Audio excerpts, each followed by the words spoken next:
Hello everyone, good morning. कैसे हैं आप सब और आप सबकी स्टडी कैसी चल रही है। आई होप आप सबकी स्टडी बहुत अच्छी चल रही होगी फ्रेंड्स, और आप DSSB या जिस भी एग्ज़ाम की प्रिपरेशन कर रहे हो काफ़ी अच्छे से कर रहे होंगे। तो फ्रेंड्स, आज मैं आप लोगों के साथ शेयर कर रही हूँ अपनी नाइट स्टडी, कैसे मैं अपने बेबी के सो जाने के बाद अपनी नाइट में स्टडी कंप्लीट करती हूँ। जितना समय मुझे दिन में मिल पाता है मैं उतना दिन में ट्राई करती हूँ। बाकी जो स्टडी है वो मैं रात में करती हूँ जब मेरी बेटी सो जाती है। और फ्रेंड्स, यही है, अपनी ज़िम्मेदारियों को निभाकर और उनको सबको कंप्लीट करने के बाद हमें अपने लिए भी सोचना चाहिए, अपनी स्टडी के लिए भी सोचना चाहिए, क्योंकि ओवरऑल हमें अपने पैरों पर खड़े होना है, सेल्फ डिपेंडेंट होना है, ना कि किसी के ऊपर डिपेंड रहना है। तो फ्रेंड्स, यहाँ पर मैं जीएस पढ़ रही थी। जितना मैंने पीछे पढ़ा है पहले उसको रिवाइज़ किया और फिर आगे का कंप्लीट कर रही थी। वीक फर्स्ट मेरा कंप्लीट हो चुका है, मैंने कल आप लोगों के साथ शेयर किया था, और वीक सेकंड मैंने स्टार्ट कर दिया है और कुछ कुछ टॉपिक्स मैंने उसके लिए पढ़ लिए हैं। तो फ्रेंड्स, यही है।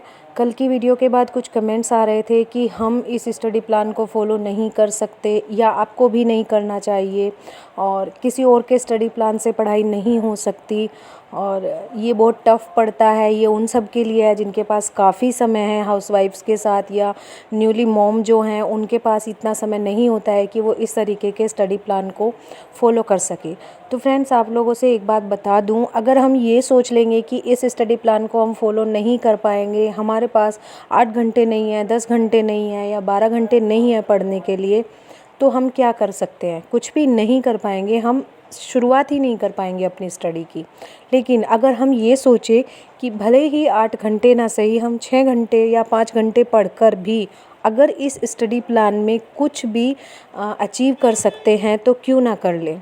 और लगभग 80 से 90% सिलेबस हम कंप्लीट कर सकते हैं इस स्टडी प्लान के अकॉर्डिंग।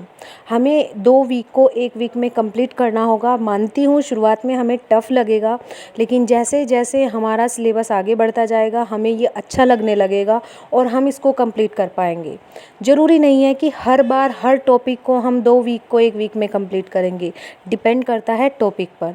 अगर टॉपिक थोड़ा टफ़ होगा तो हम उसको 1 वीक में भी करेंगे, डिपेंड करता है टॉपिक पर। अगर छोटे टॉपिक्स हैं तो हम 1 वीक में ज़्यादा टॉपिक्स कर सकते हैं, और अगर टॉपिक बड़े हैं या टफ़ हैं तो हम उनको भी ऐसे ही मैनेज कर सकते हैं फ्रेंड्स।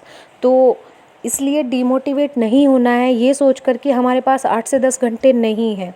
तो क्या हुआ, 8 से 10 घंटे नहीं है, जितने भी घंटे जितने भी मिनट हमारे पास हैं हम उनको यूटिलाइज़ कर सकते हैं। भले ही हम प्रॉपरली इस स्टडी प्लान को फॉलो ना कर पाएँ, लेकिन इससे हमें हेल्प मिल सकती है। हमें एक अपने जो स्टडी प्लान को टॉपिक वाइज डिवाइड करने में हेल्प मिल सकती है। हम उसको अच्छे तरीके से डिवाइड कर सकते हैं, हम उनको सीक्वेंस में बांट सकते हैं कि कब कब हमें क्या पढ़ना है। ठीक है ना फ्रेंड्स। तो ये डिपेंड हमारे ऊपर करता है कि हम कितना समय उसको दे रहे हैं, इस टॉपिक को हम कितना समय दे रहे हैं। और एक चीज़ यही है कि अगर हम पहले ही यही सोच लेंगे कि हमसे नहीं होगा तो बिल्कुल भी नहीं होगा। ज़रूरत है शुरुआत करने की, हमें शुरू तो एटलीस्ट करना चाहिए ना फ्रेंड्स। तो आप सब लोगों को यही कहूँगी जो कमेंट में बोल रहे हैं कि ये नहीं पॉसिबल है, ऐसे नहीं हो पाएगा, हम इसको कवर नहीं कर पाएंगे, तो शुरू तो कीजिए आप, कवर भी हो जाएगा। क्योंकि अभी भी एग्ज़ाम की डेट नहीं आई है, मिनिमम 3 मंथ्स हमारे पास हैं, और 3 मंथ का टाइम कम नहीं होता है फ्रेंड्स, काफ़ी टाइम होता है। अगर हम चाहें तो आपको जो सब्जेक्ट ज़्यादा टफ़ लगता है या जो आपके इंटरेस्ट से बाहर है आप उसको कम समय दे सकते हैं, लेकिन जो सब्जेक्ट्स इजी हैं और स्कोरिंग हैं हमें उन्हें सबसे ज़्यादा समय देना होगा। जैसे कि लैंग्वेज के सब्जेक्ट्स हैं, हिंदी इंग्लिश, दोनों सब्जेक्ट ऐसे हैं कि हम 20-20 मार्क्स उसमें लेकर आ सकते हैं फ्रेंड्स। बात यह है कि प्रॉपर स्ट्रेटजी अपनाई जाए, प्रॉपर मॉक टेस्ट दिए जाएं और प्रॉपर रिवीजन किया जाए, और रीजनिंग में भी हम अच्छे मार्क्स लेके आ सकते हैं। ज़रूरत है थोड़ी सी प्रैक्टिस की, थोड़ी सी प्रैक्टिस करने के बाद हम रीजनिंग में भी अच्छे मार्क्स लेकर आ सकते हैं। मानती हूँ कि कुछ लोगों का मैथ्स जो है वो वीक होगा और वो इतना उसमें स्कोर नहीं कर पाएंगे, लेकिन बाकी चीज़ें स्कोरिंग है। 3 पार्ट हमारे बहुत स्कोरिंग है, और यहाँ मैंने जीएस कंप्लीट कर लिया है, और अब मैं इंग्लिश लिटरेचर का जो मैंने सिलेक्ट किया है topic, history of English literature, उसके प्रीवियस ईयर के एमसीक्यूज़ जो है वो देख रही थी कि कैसे कंप्लीट करना है।